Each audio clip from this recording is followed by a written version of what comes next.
यह इंसानों द्वारा पहली बार रिकॉर्ड की गई नन्ही सील के जन्म की कीमती फुटेज है। प्रसव के करीब एक मादा सील दर्द में बर्फ की सतह को दांतों से काट रही है। प्रसव पीड़ा ने उसे -60 डिग्री से भी कम के बेहद कम तापमान में पानी की सतह से बाहर आने को मजबूर किया। एक तेज खिंचाव सी अनुभूति के साथ 15 महीनों से विकसित हो रहा सील का बच्चा आखिरकार गर्म गर्भाशय से बाहर निकल आया। इस ठंडी अनजान बर्फीली सतह पर उसका जन्म हुआ। करीब 100 डिग्री के तापमान अंतर ने नन्ही सील को ठिठुरने पर मजबूर किया। जानवरों की दुनिया इंसानों से कहीं ज्यादा क्रूर है। सील मां को प्रसव के बाद आराम नहीं मिला और वह बर्फ जैसे ठंडे पानी में उतर गई। वह दर्द की परवाह किए बिना जान बचाने को छेद के मुहाने को जी जान से घिसकर चौड़ा करती रही।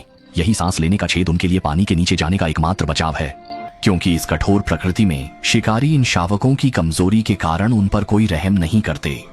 नवजात सील का बच्चा पहले 10 दिनों तक तैर नहीं पाता। वह बस बर्फ की सतह पर रहकर जीवित रहने के लिए मां के दूध पर निर्भर रहता है। यह समय उसके बचपन का सबसे खुशहाल था, लेकिन बर्फीला तूफान अचानक आते ही तापमान तेजी से गिर गया। अभी जन्मे नन्हे सील के लिए यह सच में जानलेवा है। सील मां बस इतना कर सकती है कि अपने शरीर से बच्चे को हवा और बर्फीले तूफान से ढककर बचाए। बर्फीला तूफान और तेज होने से यहाँ का तापमान डरावने -80 डिग्री तक गिर गया है। लेकिन किस्मत से सील मां अपने शरीर की चर्बी खर्च कर ढेर सारी गर्मी बना सकती है। इतने कम तापमान में भी वह हाई एनर्जी दूध दे पाती है। सील के दूध को प्रकृति का एनर्जी बम कहते हैं, जिसमें वसा 50% तक होती है। छोटा सील हर बार 1 लीटर उच्च वसा वाला मां का दूध पीता है तो उसका वजन एक जीन करीब आधा किलो बढ़ जाता है।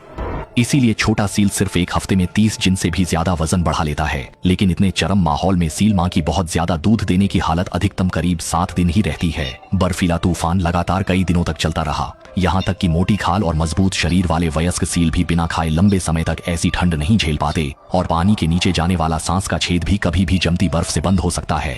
निर्मम अतिनिम्न तापमान ने सील मां को एक निर्मम फैसला लेने पर मजबूर कर दिया। बच्चे को बचाते रहे तो दोनों जमकर मर सकते हैं। अकेले पानी में छिप जाए तो शायद बचने की बस एक झीनी सी उम्मीद रह जाए। जीवित रहने को उसने मन कड़ाकर बच्चे को छोड़ दिया।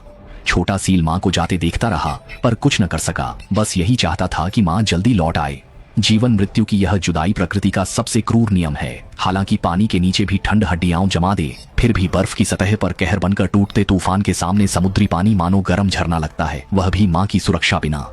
छोटा सील ठंड से बचने के लिए बस अपनी थोड़ी सी चर्बी पर ही टिका था। अगर बर्फीला तूफान यूं ही चलता रहा तो उसके सामने बस मौत थी।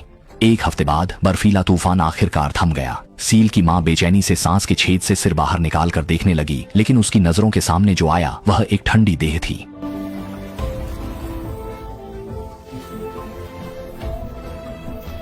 सौभाग्य से उसका बच्चा अब भी जीवित है, लेकिन दुर्भाग्य से दूसरी सील मां ने अपना बच्चा हमेशा के लिए खो दिया। शायद यही किस्मत है।